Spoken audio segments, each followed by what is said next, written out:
Beef কারি খেতে পছন্দ করি, রান্না করতেও পছন্দ করি।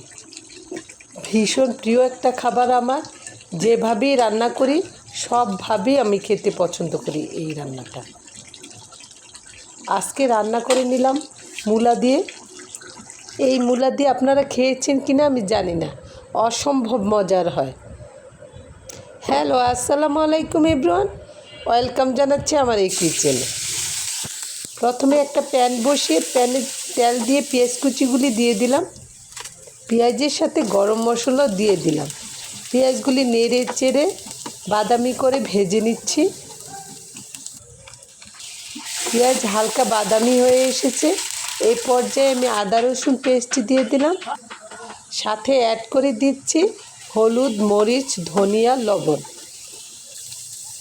মশলাগুলো সবগুলি একসাথে নেড়ে চেড়ে কষিয়ে নিচ্ছি।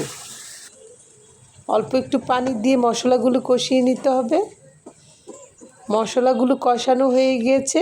এ পর্যায়ে ধুয়ে রাখা গরুর মাংসগুলি দিয়ে দিলাম। মাংসগুলি নেড়ে চেড়ে মশলার সাথে মিশিয়ে দিচ্ছি। একটা ঢাকনা দিয়ে ঢেকে দিলাম।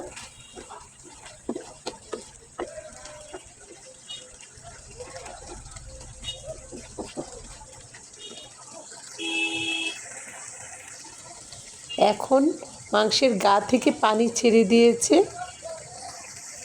এখন আঁচটা একটু কমিয়ে দেব। ঢাকনা দিয়ে মাংসটা অল্প আঁচে বসিয়ে সিদ্ধ করে নিব।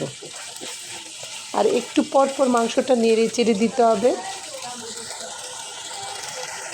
মাংসটা মোটামুটি কষানো হয়ে গেছে। এই পর্যায়ে আমি কেটে রাখা মূলাগুলি দিয়ে দিব মাংসের সাথে।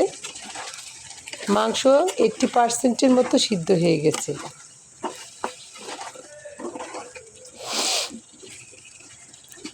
মূলাগুলি নেড়ে চেড়ে দিয়ে মাংসের সাথে মিশিয়ে দিব এবং একটা ঢাকনা দিয়ে ঢেকে মূলাটাও সিদ্ধ করে নেব।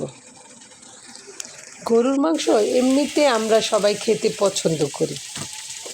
তারপর গরুর মাংস দিয়ে সবজি রান্না করলে সবজিটা খুবই মজার হয়। যেমন মূলা দিয়ে রান্না করা যায়, পটল দিয়ে রান্না করা যায়। তবে মাংসটা একটু তৈলাক্ত হলে খেতে বেশি মজার হয়। এরকম ঝোল ঝোল গরুর মাংসর সাথে কয়েক পিস মূলা নিলে আমি ভাতটা একটু বেশিই খেয়ে ফেলি। এরকম মূলা দিয়ে গরুর মাংসের ঝোল কারিটা যদি খেয়ে না থাকেন, আমি বলবো একটা মজার খাবার আপনি মিস করেছেন। সুযোগ থাকলে রান্না করে খেয়ে দেখবেন। ভালো থাকবেন সবাই। আল্লাহ হাফেজ।